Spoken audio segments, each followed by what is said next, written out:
right. We'll call the meeting to order.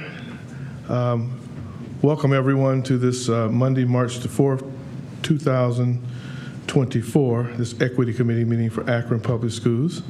Thank everyone for being here today. Thank you, media, for being here today. And thank you, our guests, for being here today. We're going to go ahead and open up with the approval of the meeting minutes. Are there any questions from the meeting minutes from February the 5th?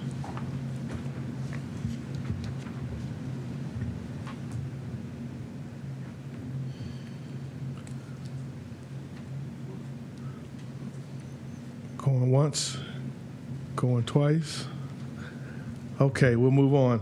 We'll turn it over to Dr. Chapman at this time. Dr. Chapman? Okay, thank you, Mr. Alexander.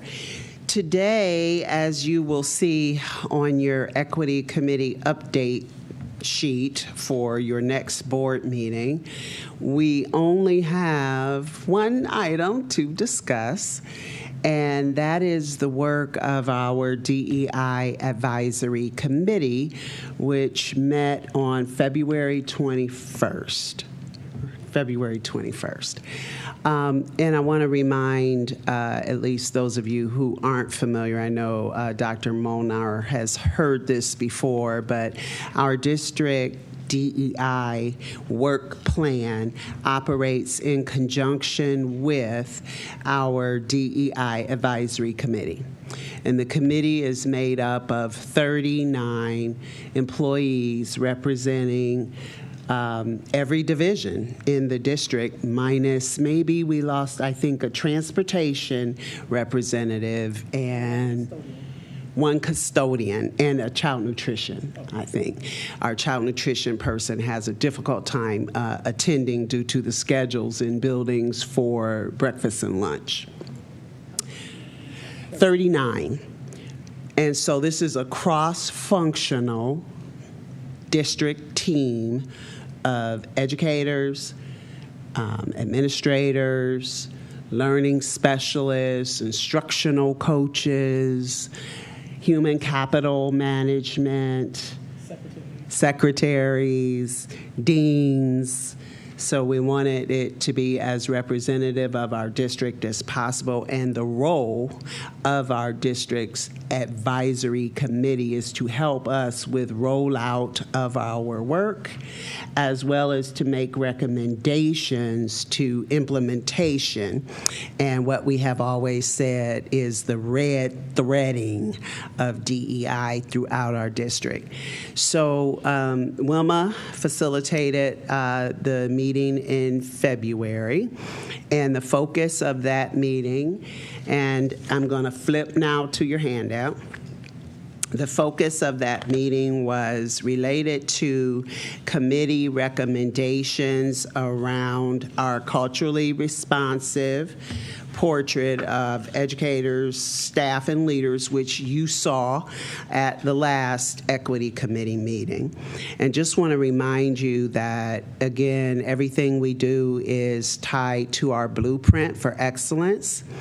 So our culturally responsive work and our CHAMPS, classroom management work, is connected to that cornerstone one, culture of safety and belonging, and increasing the percentage of Akron Public School staff who are experiencing a positive and affirming culture.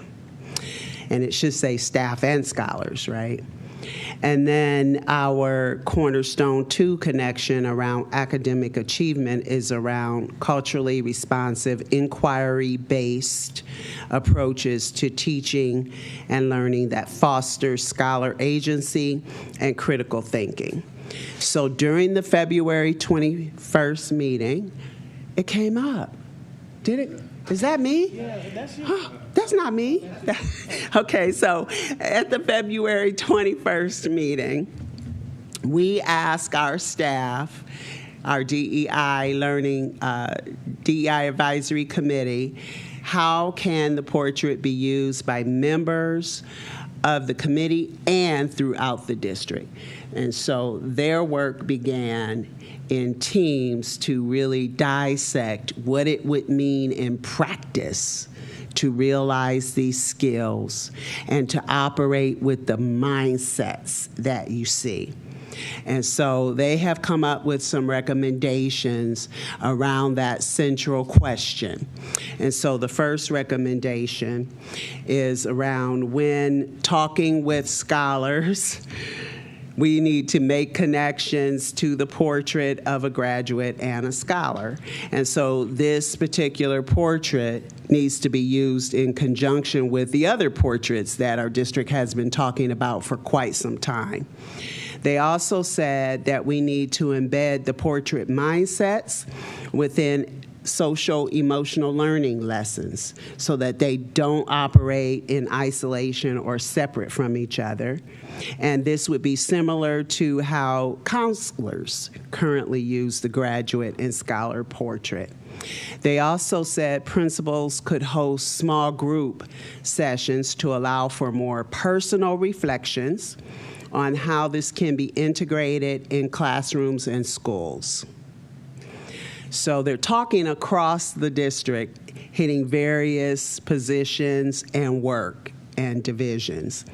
Additional recommendations include using the portrait as an opener and a reference document in staff meetings and professional learning community meetings, building and district professional development offerings. They said connect the portrait to our local professional development committee, which tracks the learning and PD happening for our educators and staff across the district. We want to know who has learned, who has integrated, who has embedded the portrait in their learning journey. We want to use the portrait as a tool for reflecting on practice and rolling out during the whole school year. So some of the examples around that included perhaps the beginning of the school year, the portrait would be utilized by our teaching and learning division as we are coaching teachers, as we are onboarding new staff, as we are out in classrooms supporting educators. And then moving into the middle of the year and throughout the year where different divisions would access use of the portrait in their work. They said that this portrait should be used to help plan and guide building initiatives. So grade level meetings would be an example of that. And they said we have to schedule time to focus on different aspects throughout the district because folks don't have a very clear understanding of how to operationalize the skills and the mindset. And they said, let's create some annual goals, some professional goals attached to our Ohio teacher evaluation or our Ohio school counselor evaluation processes so that they are tied to the strands within those evaluation tools. We talked about using the portrait as a tool to increase rigor within instruction. We have a vector training system. It's an online system. People use it to get short, quick training segments on specific topics, and we want to create a vector training module for 100% of APS staff to access to introduce the portrait. And then someone said we should share this with students so that they can see educators working toward goals like they do in their own portrait of a graduate and portrait of a scholar. So freshman seminar and other opportunities where we have scholars come together to lend voice to how their educators are actually portraying and embedding, utilizing the skills and the mindsets with them in their education journey. And so any questions on, that was a lot, but it was good work of the DEI Advisory Committee to really think about what this looks like in practice. Dr. Chapman, on the second page of the recommendations where it says use the portrait as an opener in reference to documents for PLSA meetings, the second bullet, connecting the portrait to the local professional development committee. And you're talking about tracking the learning. How did they want to use that? And I'm just kind of get a little. Wilma, did you want to give some feedback since you were in that meeting? Sorry, which one are you looking at? On the bullet point on the second page of the recommendations, connecting the portrait to the local professional. The second bullet. Yeah, connecting, second bullet, Connecting connecting. the portrait to to the Epi-Dippy. Yeah, wow, So whatever.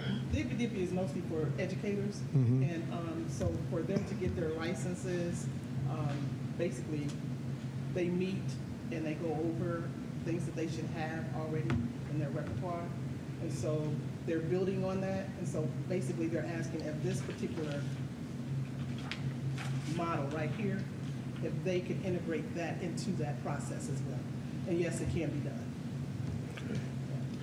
And that will help them to learn how to track the learning of the students? Learning of educators, because remember, educators. this is a portrait of a educator, okay. staff, and leader. Yeah. Their growth journey, their learning journey around becoming more culturally responsive. Dr. Chapman? So regarding the vector training, the trainings that you want to create are DEI specific? So I go back and forth around this. It is DEI specific in that we only want to introduce the portrait on the vector, not create full DEI modules, because diversity, equity, and inclusion training has to go in conjunction with some critical thinking, critical conversations, dialogue, and you can't do that with a person sitting at a computer. But we can introduce the portrait in the vector training so that everyone has a chance to put their eyes on it, to understand what the elements are. And then we proceed with face-to-face sessions like what we're doing now. So will it be a requirement for some of the educators to take the training? Our vector system has a scheduled series of what people should catch up on. So our vector system has some requirements like child protection, first report laws, how to handle injury, dealing with mental health, customer service is in there. I don't know today how we could incorporate it as a requirement. We have to think more intentionally about it. What we have required in the past around DEI is 100% of our new hires going through a 6-hour option. 6 hours of training on DEI, where that was a requirement. We have not gotten to requirements for other staff at this point in time. Okay, because I do love for incoming educators to take the DEI, but some of our senior staff needs to be enlightened on what DEI is and what it means to our school together, because diversity, equity, and inclusion is within our whole district. And if we're educating just the new ones, which is great, but we have some of the senior staff and maybe someone that has been on here for 2 years, how do we get the message out to them so that they can understand what it is? Do we do a conference? Do we do a large event? Yeah. So in the previous meetings, I'd shared all of our building level sessions that we've been conducting over the past 2.5 years. So at this point in time, I think we're at 31 buildings having completed the DEI Part 1, right? It's hard with 2 people, sometimes 3, sometimes 4, to get 42 buildings all at once. But we're hitting each building systematically throughout the district, so we're level setting across all buildings. So we're hitting the other staff that way. But I'll say again, awareness is one level of understanding, application is another, and being critically reflective on your work is like the highest level where people are saying, this is what I'm not doing well. And now I need to be able to ask for help in that particular area. And then our district has to be ready to say, here's the help that we have to offer you, right? And that has to take place systematically throughout our district in our coaching cycles. And that's why I mentioned our evaluation tools, because that's where you get your accountability in the way that we bring our new hires on, as you mentioned, because the expectation is already set then. So training is one part of this work. And we have to get at what systems are we putting in place to ensure that people are being culturally responsive. Training is one part of it. Then there's what coaching, support, and evaluation exists. And then the third part is what systems, practices, procedures need to be in place so that it is embedded, integrated, incorporated into the way we do business. Does that make sense? Yeah. I have a question kind of to follow up on that. I love how you had the example to share with students so they can see educators working towards the goals, the whole lead by example, and it made me reflect on this weekend we had our second board professional development, and it has been mentioned at both of the times that we've met this year, the notion of us having a self-evaluation of ourselves as board members. And I was wondering if you thought it might be possible to, if we had these goals and if we could model these goals within ourselves on down. Yeah, I mean, we have been asking for quite some time for time with the board to understand what our training looks like. The Equity Committee, I think, has a leg up because you get information on our training topics, right? You get to hear about the work that we're doing. It's hard to articulate that in a board meeting report to help with other people's learning and understanding, especially when it's not as clear for all of you. We're in it and live it every day. And so I forget sometimes that people don't have, the experience or depth of knowledge that I do. And I expect for everybody to just understand what this is and what it looks like and how it could be used. But there's a lot of learning that is associated with equity work. And it's evidence-based, it's research-based, right? And then it's ongoing learning. I tell people all the time, 5 years ago, we weren't talking about pronouns. Now we are. So it's ever evolving, and you're never quite there, but you kind of got to be in this loop of continuous learning and growth and understanding and being adaptable, too. I am sure this will change as we begin to socialize it. If you remember me saying that the wheel, the Dimensions of Diversity wheel, was version 4 or 5 after a whole year and a half's work to socialize it, to introduce it, to have conversations about it, to get what people are thinking. And you can't do that on Vector. Vector is kind of a sit and get. You have to be in front of people to help people make connections to their work. And that only happens through dialogue. It doesn't happen any other way. Yeah. Dr. Chapman, any questions you guys have? Do you have any more, Dr. Moore? I'm sorry. Okay. I just had a question, too. You mentioned getting in front of the board and something that I don't want us to have, additional meetings unless we really need to. But do you think that would be something that we should maybe schedule some time or carve out some time that you guys should come in front of the board for, I don't know how long it would take, an hour, maybe 2 hours?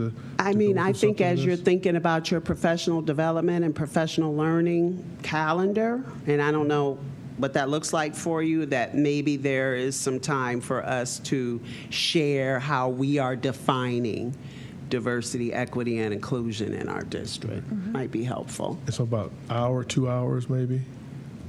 Are you talking longer? 6 hours, but 6 hours? okay. So a whole day? No, we are able to tailor information to fit the time. Right. We do it a lot. Yeah, because I just want to, if it's needed for our board and we need to have something like this so the board can understand it, then I think we should, have you guys come and talk to us so we get a better understanding. I understand a lot of it because some of it I've seen and some of it, but it is a little more deep and more in depth than what I know. And so I think maybe that's something we do. We'll look at it and we'll bring it to the attention of our president. Maybe we can do something like that. Yeah. Okay. We love that. If Dr. Glover, if you're watching the live stream, she is probably dancing right now because she has been asking for that for a few years now. I'm sorry. Oh, I'm Go sorry. ahead. Go ahead.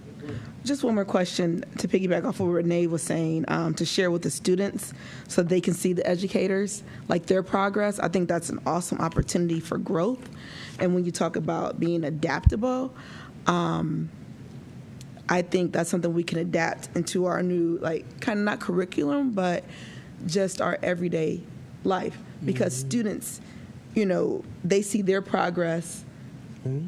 Teachers see their progress. But if we can share the two, maybe that might spark a light on some of our students to say, oh, our teachers are doing this, or even they can make it a competition. Oh, we got to get to this level if our teacher's going to get to that level. Just to kind of create a different mentality growth for our students to be excited about just something different. Yeah, I think that's the way it was discussed in the meeting, wasn't it? That's the direction it was going with that thought. And are our students doing any DEI? Anything? So we are right now working with Dreama Whitfield Yeah, we are. We're working. to create scholar trainers in diversity and dimensions of diversity around the wheel. So they're going to be trained to deliver a Dimensions of Diversity Wheel session for peers. And Larry Johnson has some thoughts about student-led professional development conference. And it's just an idea right now, no solid plans, but we're getting our young people ready to represent our division should that happen. We'll be ready with scholars who can take the lead in facilitating a conversation around dimensions of diversity, and I get most excited about that. I'm really excited about that. So, yeah. That's something we should be excited about. Yeah. Okay. So I'm going to turn it over. Another question? I want to Go. make sure we. I wanted to follow up on what Mr. Alexander said.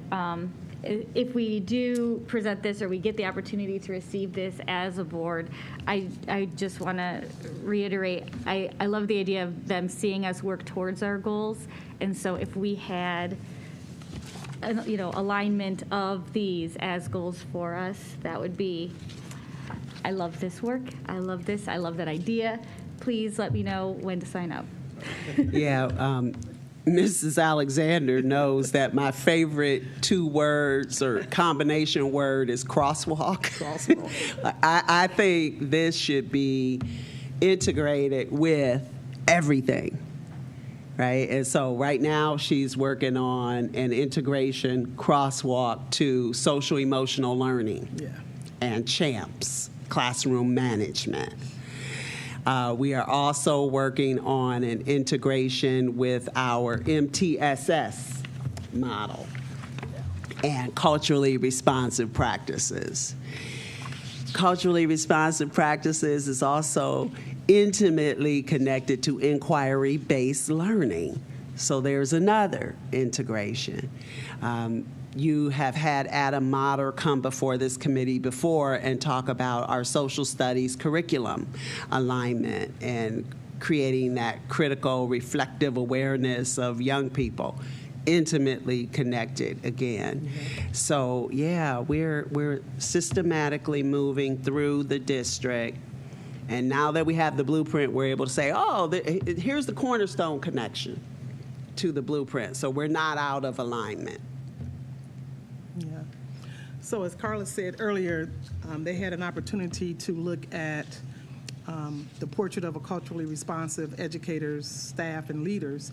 The second part that they had to look at was the CHAMPS part. And there you see on your sheets, there's 2 books that we utilize during the CHAMPS process. And so they looked at the connections between our portrait and the CHAMPS framework.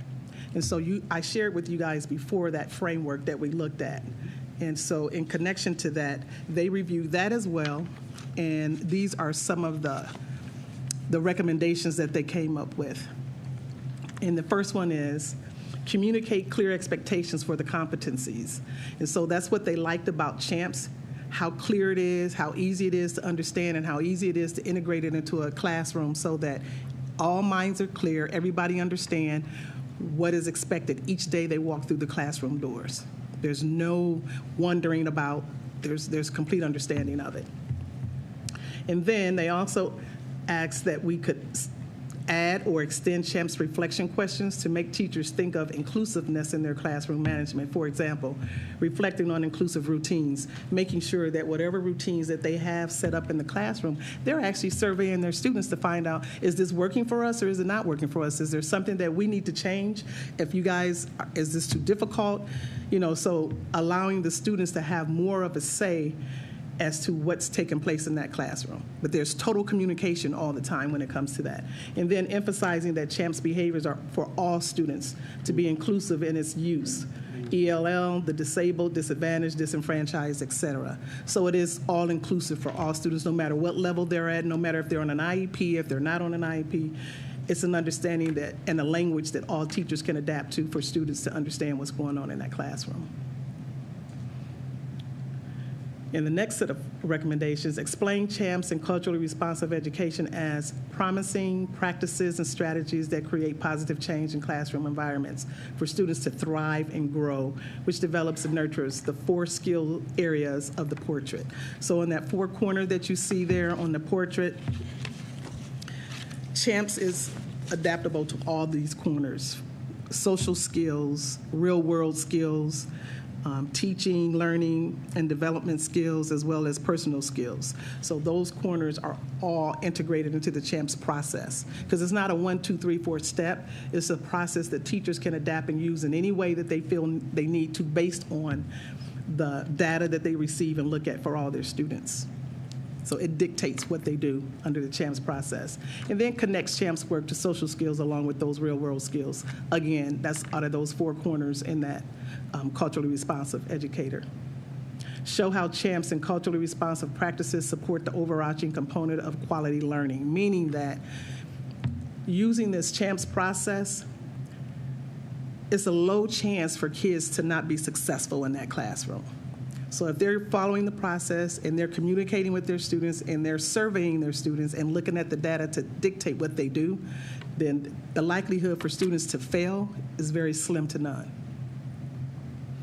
And then add the CHAMPS training to the PBIS, SEL, and broader, the MTSS toolkits to streamline the program. So there's room for all of those other processes to fit right into what we do under the CHAMPS process very easily.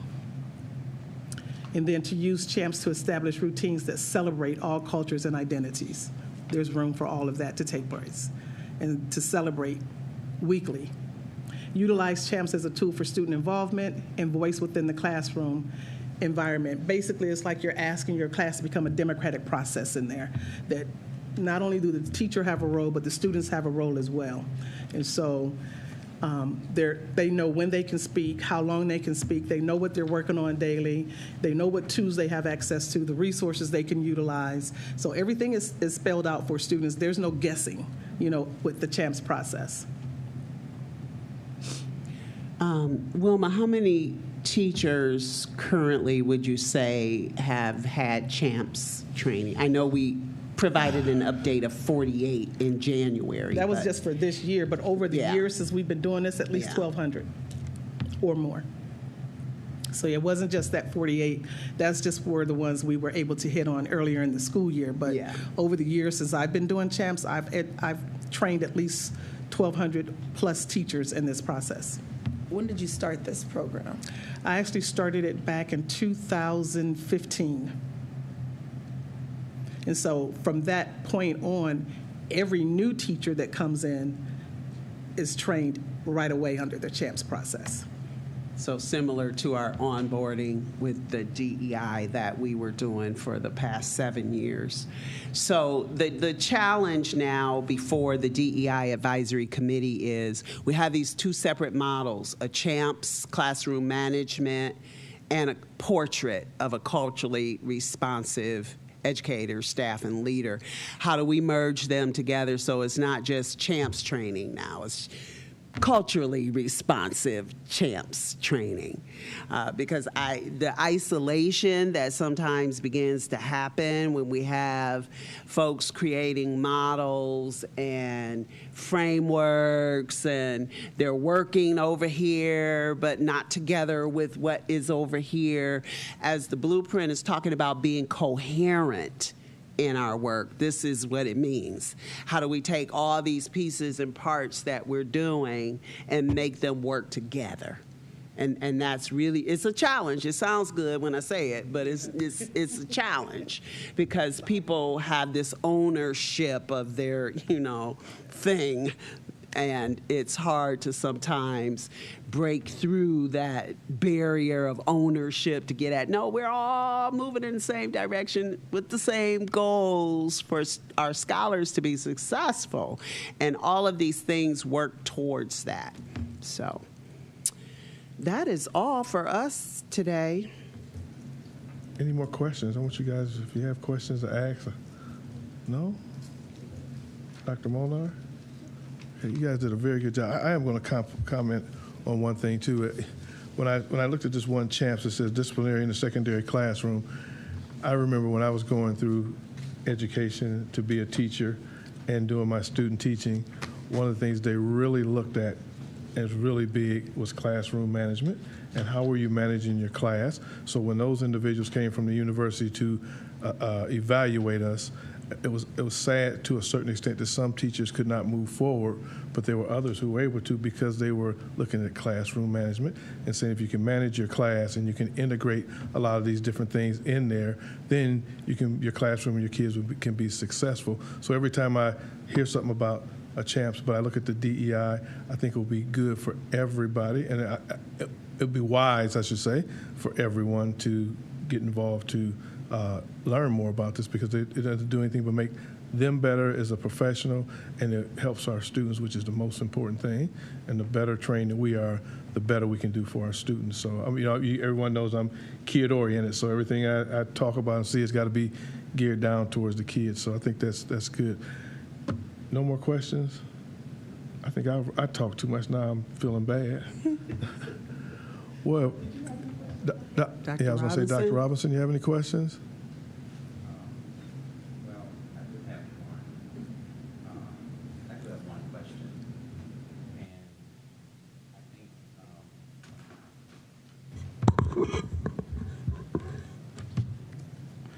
the question that I think that I would have with this as I'm listening to this is all of this sort of falls under the umbrella of the MTSS model. So what I would want to see, how can we infuse all of this under one model so that it doesn't appear like this is just something extra that we're doing, but this should, because this is actually flowing in collaboration with what we need around the academic, the discipline, the social emotional. So that was the note that I made. And what would this look like? So I think this would be a great time as the model is being established. It would be a great opportunity for us to infuse this And actually, I'm saying infuse, but actually, it's a thread that's woven through all of what we're doing, whether it's academics, whether it's the discipline, whether it's the social emotional SEL work, and for it to be consistent across the district and every school, and it just becomes a natural part of our culture in Akron Public Schools. So. I would agree, Dr. Robinson, because I think if we can move to one model that is based on research and evidence of what is good practice across all of the MTSS, because it's academic, social, attendance, behavior, and not be wedded to the names of programs, specific vendor, models, and just take what is best from all of that and create the MTSS.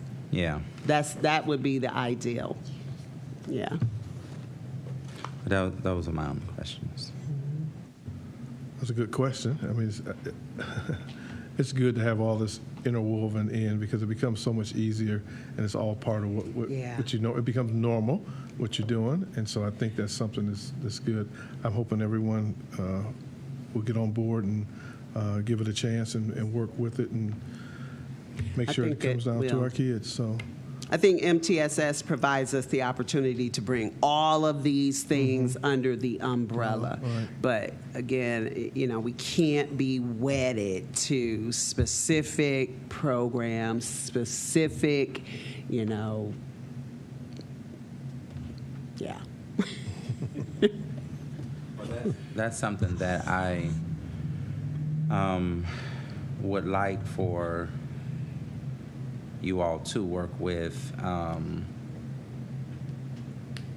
Dr. Lash and Ms. Culver, because it wouldn't make sense for us to roll out MTSS and this is not connected to it, because this is kind of woven through it. So I would want you guys to meet to look at how this overlays to address all those concerns. Mm-hmm.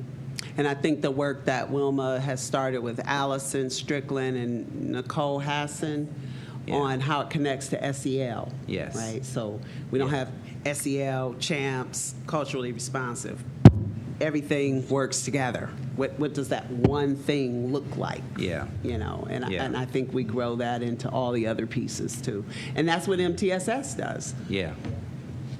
So I think that's something that I would ask for you all to work with Ms. Culver and Dr. Lash, so that because this is the perfect timing now to bring all those pieces and begin, because teachers, principals, as you're asking them to implement this, they kind of need to see what it looks like systematically across the board, rather than them trying to figure out, well, do I use a little bit of this and a little bit of that? But if it's defined for them in the model, then it makes it easier, and then they don't have to wonder.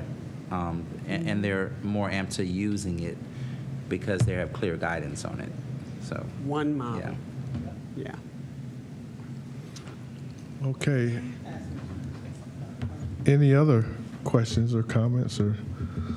Okay. Well, it was a short meeting, but it was thorough. It was really good. So we like it. And I want to thank my colleagues, my vice chair for being here, and Dr. Molnar for being here. So, and thank all of you. I thank everyone who's been watching us today. All right. So we'll, at this point, if we have nothing else, we will adjourn. Meeting adjourned. Everyone have a good evening.